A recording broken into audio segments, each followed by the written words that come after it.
welcome back. I'm here with Lainey. We're going to be working on an extension or a back bend, and it's camel. So camel can often be a pose that many people struggle with because it's really asking a lot of the quads, the psoas and hip flexors, not to mention openness in the chest.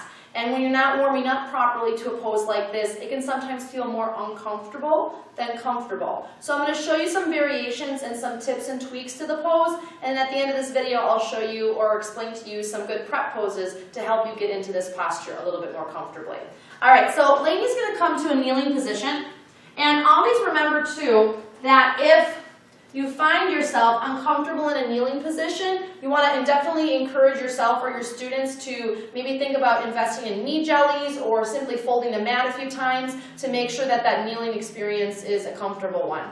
Okay, so I've set up some blocks, one on each side of Lainey's ankles, and that's going to be kind of that reach back point for her to be able to come down as I show you some of the levels of the variations of camel. But first we're going to start out with a fist to sacrum, or let's call this kind of like a ground zero camel. That's really focusing a lot on opening the pectorials, the chest, and lifting the heart center. And there's just going to be kind of a minimal, kind of slowly easing into the lower body and opening up the front line of the body. So to start out with your camel, it's going to be a nice deep breath in. Just feel the sternum rise.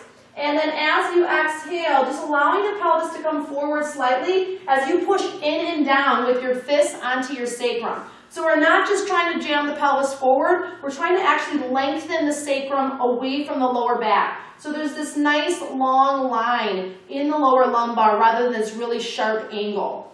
Trying to focus on lifting through the sternum, feel your shoulder blades roll in. And now what to do with the head is always a cause for concern. So it's two options. I'm either going to have you keep the chin tight on the chest, or if you're going to choose to extend the head up and back, make sure that you keep the shoulder blades moving down so that the back of the neck has a nice curve rather than, again, a really tight edge or a really tight corner. And then reaching up through the chin to really stretch the front line of the neck and the throat. Now just a little food for thought. When we're looking at kind of tautness in the neck, it's the opposite of what we would think. The more we stretch the neck and throat, the more taut the underskin of the neck and chin becomes. So another great reason to safely move with this type of a variation. Then to come out of the pose, co-contract the core and bring your body back up. A good counter pose might be something like devotional or child's pose to relieve the lower back and relieve the upper back. Now, when would it not be important or not be preferable to practice a pose like camel with the head dropped back? Well, you're probably looking at experiences, people that deal with vertigo, dizziness, lightheadedness, inner ear infections, any sort of major congestion. That might cause some complications and some discomfort for someone to practice camel with their head dropping back, so definitely kind of proceed with caution and make sure it's an individualized experience for you or your students. Okay, so let's say you've come into camel and you've done that nice basic variation of camel that felt pretty good, and you're going to kind of take it one more step further. So that's when you're going to find yourself wanting to reach for blocks. And before Lainey comes in completely, one variation that I do want to show you here, and you might need two sets of blocks, is maybe you are a little short in the arms, or maybe you're a little bit stiffer through the hip flexors or the chest, and stacking your blocks in such a way can make a little bit easier access for you to be able to grab that block behind, have a secure connection, and still be able to open your front body, kind of like the side of a wheel or the bottom of a rocking horse. We want that bowing effect without pain in the lower back or neck. So that would definitely be a variation to play with. So nice deep breath in. We're going to start from the fists and work our way back to the blocks. So Lainey's going to place her hands on the sacrum. Nice deep breath in, lift the chest, and then exhaling, pressing down on the sacrum. Now Lainey can stay here. She's going to reach back for her blocks. And as you reaches back for the blocks, the arms are going to rotate. Okay, so the chest opens. The knobby points of the elbows are kind of rolling in. And then that really dramatic lift through the sternum. Noticing the glutes, you're going to feel the glutes go through a period of contraction and relaxation and allow yourself to go through that process. Think about the tailbone coming down between the thighs and the pubis bone pressing forward towards the front or top of the mat. Now again, what to do with the chin, we're either going to keep it tight to the chest or you're going to drop the head back, really focusing on pressing up between the shoulder blades so that we can honor the space of the neck to your body's appropriate level or your appropriate place.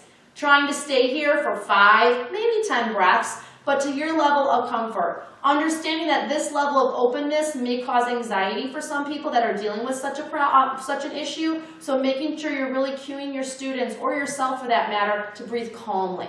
To come out of the pose, always making sure we're really trying to use those front core walls to bring ourselves back up rather than straining with the neck and throat.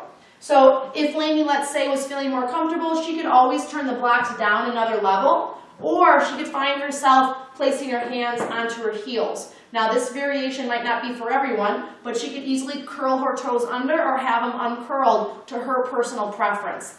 Please make sure that whether you're practicing this for yourself or with your students, this would definitely be a final variation. It's a challenging one, and it's one that you definitely need to nurture yourself into, especially if the front walls of the body are a little bit more restrictive and a little bit more tight.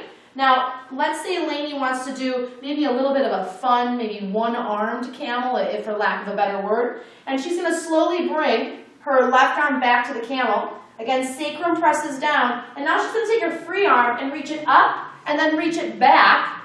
So she has this really great bowing effect now, just for a fun new play on a pose like camel, and just feeling that extension from her knee now through her fingertips, and she could look up, forward, or down, depending on what's comfortable for her neck, and then to come out, co-contracting those front core walls to bring her up off the block, and then she would repeat the same thing on the opposite side.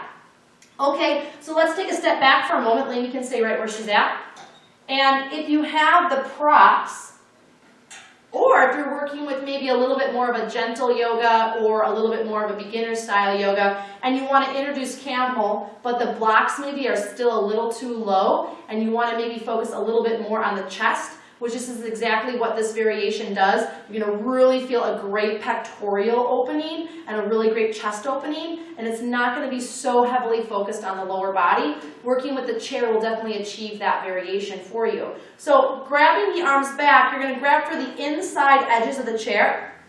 Awesome. And then using that chair kind of as an anchoring, Lainey can lean herself forward, focusing again on lifting the sternum up off the chest and the lower back up, the mid back up off the lower back. A really great stretch of the pecs. You can drop her head back if she'd like to, focusing on reaching through the chin. I often like to tell my students, think about like an underbite, really pushing that bottom jaw forward and allowing the pelvis to come forward, focusing more on the pubis bone pointing towards the wall than the hip bones. And then to come out, she can simply release off the chair and bring herself back up.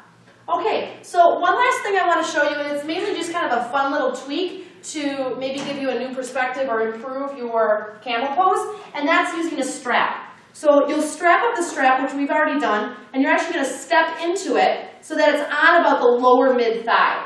You want to make sure that the strap is set up appropriate so that the legs don't push wider than a maximum of your outer hip. Now this pressure out when you lean back is going to help aid in some openness in the groin that you may not have been able to get at before without using the strap. This can also be a great variation to use with anybody in order to improve their camel. I'll bring the blocks back for Lainey, and you could also use this in using the chair as well. So as she leans back for the blocks, or she can start at the sacrum, and then nice lift in the sternum. Pelvis comes forward. She's just going to push out on her thighs on the strap to help create even more openness through her front body. And again, 3 to 5, maybe if you're feeling ambitious, 10 breaths. And then strong front core to bring yourself back up as you arrive back in camel pose. So when we're thinking about trying to prep for such a posture, I really like to try to encourage my students. Sometimes it's not the pose that's hindering us, but the amount of prep work that we're doing for the pose. So when you think about a pose like camel, think about postures that you can do beforehand to really warm up that action. So things like cobra, cat-cow, pelvic tilting, half camel on the wall is one of my favorites. Even considering things like twists to really loosen up the spine to be able to create more openness in space. Nerve glides, neck stretches. Think about each individual body part through a pose like camel, or any pose for that matter, to be able to heighten your success in this posture so that you can receive the benefits of the pose more fully. All right, until next time, great job.